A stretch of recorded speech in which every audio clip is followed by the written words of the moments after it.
Well, alrighty, boys and girls, a little bit of a change pace today. I think we're going to do some R&R, so let's kind of rest and relaxation, if you want to call it that.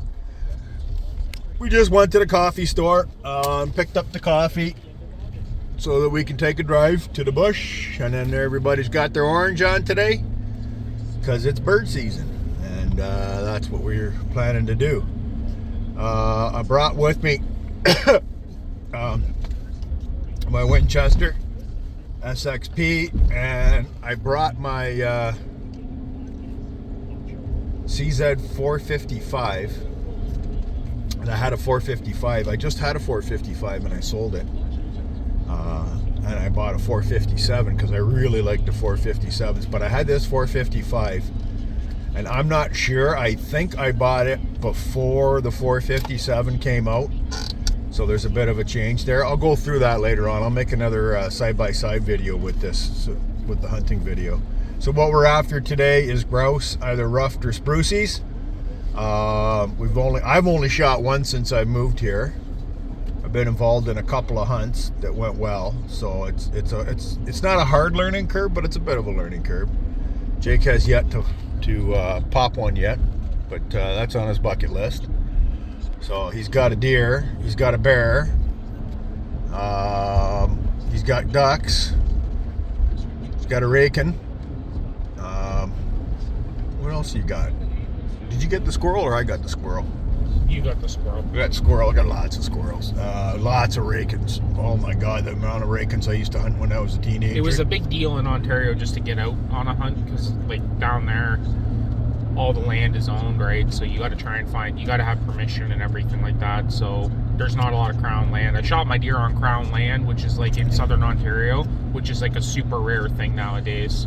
Even, well, it's back in 2017, but that crown land was the size of a hobby farm. Yeah, you're little talking tiny like a lot, little patch in between railroad tracks and somebody's house. Yeah, so a little tiny sliver, and a deer walked in that morning, and I shot a nice 8-pointer. Yeah, 4x4. Yeah, and he was great. Like, I'll never forget the day. It was crazy. And then by the time we loaded them and walked back in to get our gear, and there was 2 guys out scoping the spot by the side of the road. Like, that's how much hunting pressure can be in that part of the country. So, but of course up here there is no deer season, so mostly everybody goes for this this bird, and they go for moose. Moose is a big deal up here. So we got deer licenses. We're not sure if we're going to be able to get into the deer thing yet. There is an extended season for muzzleloader for $10. Not sure if I'm going to do that. I gotta, because that goes into November, December, I think. Everything's kind of up in the air, so you know, we just kind of play it by ear, whatever. And if we do it, we do it. If we don't, we don't. Yeah, so the premise today was to be able to get out. So when we get out to the bush, I'll take some more video. And while you're waiting for that to happen, please don't forget to not like and not subscribe to my channel, because we know how that goes. And everybody will be happy if that happens. So just kidding. Like, subscribe, ring the bell, and we'll be right back. So we're running down the first trail. Trying to see what we can see. And, yeah, couldn't ask for better weather. Totally clear skies. Pretty awesome. Pretty awesome. So, keeping an eye on the ground. I've seen more on the ditches than I have when walking down the roads than I have in the trees. So I don't know. Comment if you agree with that. But I went out one day in the rain, and I went to take a leak, and I must have flushed like 6 in a little cluster under a pile of trees. Side by side. So it was kind of neat. Anyway, that's where we're at. Thanks, Michael. Fox News Radio will be providing special coverage of Election Day beginning at 6 p.m. Well, there, boys and girls, you got it. Jake got his first grouse. We're pretty far in from home. We're probably 30 kilometers. Wow, we're way more than 30 kilometers. We're almost 40 kilometers away. We went probably further in than we've ever gone before. but he did manage to get one. The first one we saw was the first one that we got, so that's good. So that's always a bonus.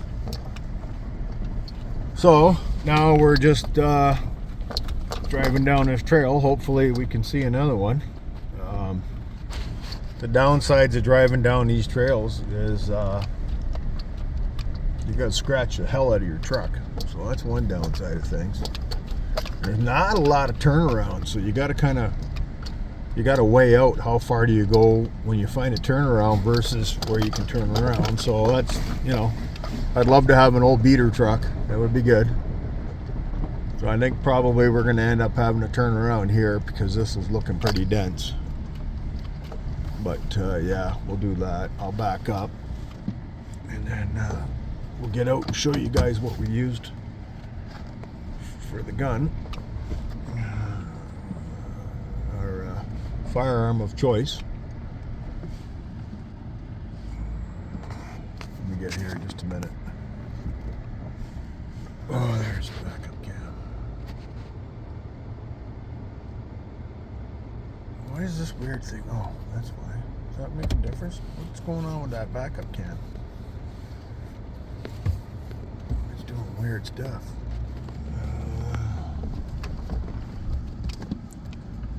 Okay, we're getting there. We're getting there. We're getting there. Alrighty, so we'll stop here for a second. Jake, you want to get out? We'll show them the Super X that we're using today.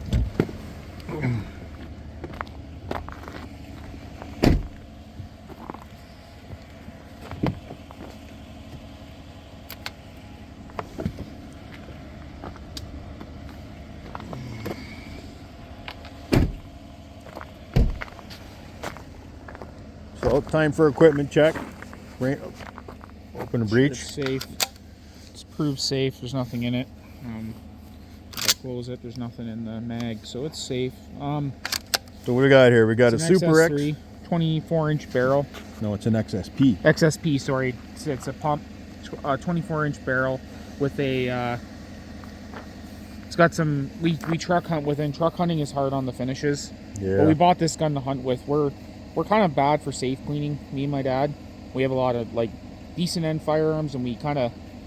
It's just part of like. So the choke that we're using is a Teagues.